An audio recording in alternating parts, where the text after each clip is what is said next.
And those are some of the headlines. This is Democracy Now!, democracynow.org, The War and Peace Report. I'm Amy Goodman with Juan Gonzalez. And welcome to all of our listeners and viewers around the country and around the world. The youngest victim of the Arizona shooting rampage has been laid to rest.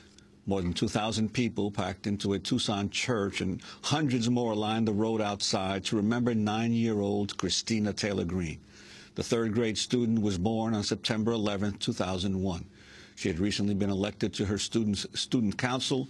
Her funeral was the first for the 6 people killed last week when alleged gunman Jared Loeffner opened fire at a Tucson grocery store in an apparent assassination attempt of Congress member Gabrielle Giffords. The shooting has sparked a national debate across the country about political rhetoric. Many have pointed to a controversial map issued by former Republican vice presidential nominee Sarah Palin that included crosshairs on various Democratic districts, including Giffords. In a tweet at the time, Palin urged supporters, quote, "Don't retreat, reload." Giffords won re-election in a tight race against her Tea Party-backed Republican opponent, Jesse Kelly, a former Marine who served in Iraq. In June, Kelly promoted a campaign event on his website that read, quote, "Get on target for victory in November. Help remove Gabrielle Giffords from office. Shoot a fully automatic M16 with Jesse Kelly."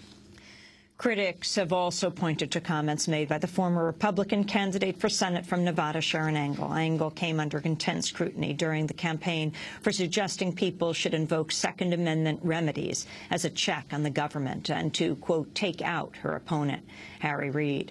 We turn now to one of the survivors of the Arizona shooting, Eric Fuller. He's a 63-year-old disabled vet who had campaigned for Gabrielle Giffords. He was at the supermarket in Tucson Saturday to meet with Giffords. He was shot in the leg, wounded in the back. We spoke with him at his home in Tucson, and he described what happened. When she walked up to me, she said, "I'll answer your questions, but you have to wait." And there was a line forming up there, so I went over and I sat down and looked over my questions, only 2 of them, kind of long ones, and was trying to figure out which one and whether I should, ask those questions. When I heard the sound of gunshots, and I looked over only about 10 or 15 feet away where Gabrielle Giffords had been standing, and in her place was a very excited gunman who was athletically pumping out the rounds and pointing the gun at anybody that he could get a bead on. People around me were being hit. I just dove for the ground, and while I was diving for the ground, a round hit me in the knee. I was conscious of that, and while I was on the ground, I guess another round hit me in the back. A fragment did hit me in the back.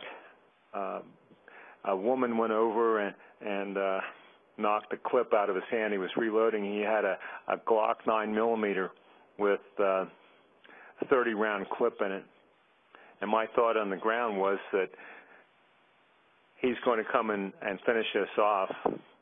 But this woman knocked the other clip out of his hand. Then a couple of guys came along, bystanders, and they tackled him, knocked him to the ground. I was in shock, and I just wandered out into the parking lot, and a woman was pushing a cart full of groceries out there, and I said to her, "I've been shot." And she just looked at me like I was crazy. I was taken to the hospital, and even though I was sedated and everything, I stayed up. I was stayed up most of the night, and I didn't know how to calm myself down, so I wrote down the Declaration of Independence, which I memorized some time ago, and that did help to organize my thoughts.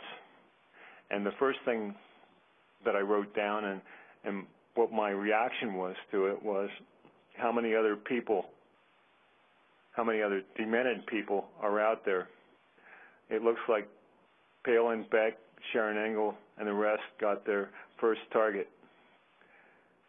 Their wish for Second Amendment activism has been fulfilled. Senseless hatred leading to murder, lunatic fringe anarchism, subscribed to by John Boehner, mainstream rebels with vengeance for all. even 9-year-old girls. There was a little girl named Christina Green, 9 years old, who was one of the deceased. Another thing I wrote down was, can we have another fundraiser out at the target range? Jesse Kelly. Jesse Kelly ran against her in the election, and I've heard him speak a couple of times, and I couldn't believe he was a real candidate. I thought he was just like a fake candidate. It doesn't seem like anybody would consider him seriously. He came within 4,000 votes of winning the election. One of his slogans was "Shoot a fully automatic M16 with Jesse Kelly." Kind of a very marginal personality and a low mentality. I worked hard to elect Gabrielle Giffords.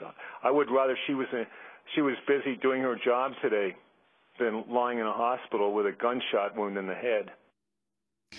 Eric Fuller, a 63-year-old disabled vet who'd campaigned for Gabrielle Giffords. He was at the supermarket in Tucson on Saturday to meet with the Congress member, shot in the leg and wounded in the back.